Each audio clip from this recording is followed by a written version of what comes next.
Bonjour Whitmeyer. Bonjour Rosine. Professeur de littérature et de philosophie au collège Edith Pascal. Whitmeyer était avec moi lors du tremblement de terre. Nous avons vécu ça ensemble. Nous venions à peine de quitter le collège lorsque le tremblement de terre est arrivé. Immédiatement, après la première secousse, Whitmeyer s'est dirigé vers sa famille. Rassuré, il est venu voir vers le collège. Il avait un pressentiment. Quelques minutes plus tard, il est revenu dans sa famille avec la mauvaise nouvelle. Whitmeyer, que représentait pour toi le collège Edith Pascal? Alors, le collège Edith Pascal, c'est un collège où je travaillais depuis un bon nombre d'années.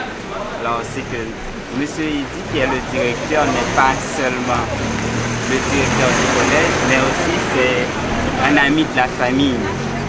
Donc, on a beaucoup travaillé et surtout sur un projet dont tu es bien consciente.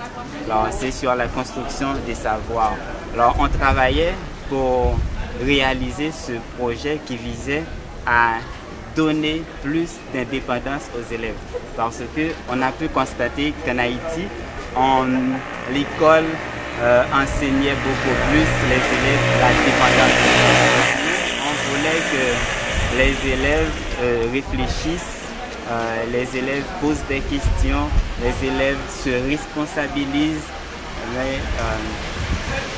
C'était un grand rêve qu'on avait eu et moi particulièrement j'étais vraiment intéressé à ça.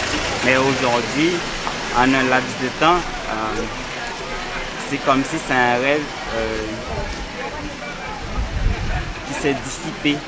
Donc, alors, on ne sait pas, peut-être que l'école s'est brisée, mais pas l'idée, et on est encore douteux, et moi particulièrement.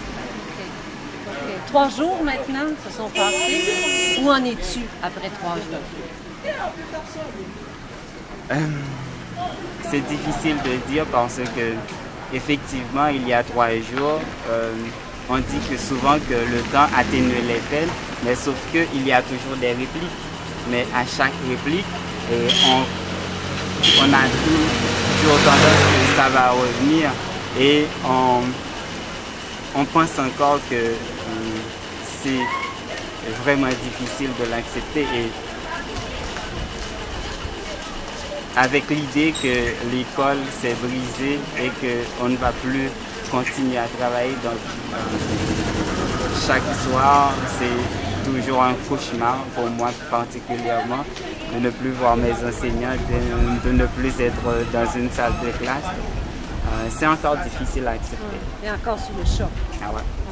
Et comment tu vois les prochaines semaines, les prochains mois?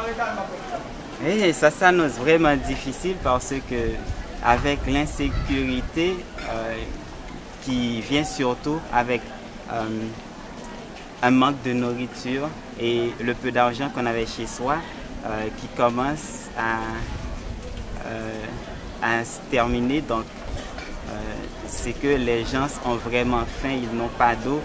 Donc, ça s'annonce vraiment difficile. OK. Qu'est-ce qui va surtout te manquer? Surtout, c'est mes élèves. Alors, j'ai quelques bons élèves, malheureusement, qui ont perdu la vie au cours de cet événement. Et des élèves qui étaient vraiment intéressants, qui commençaient à imprégner le système qu'on voulait implanter. Alors ça va beaucoup me manquer. Et ensuite, le fait de ne pas savoir quand est-ce qu'on va reprendre le seul boulot, parce que je travaille exclusivement comme professeur, je n'exerçais pas d'autre métier. On ne sait pas. C'est vraiment terrible. Merci Whitmeyer.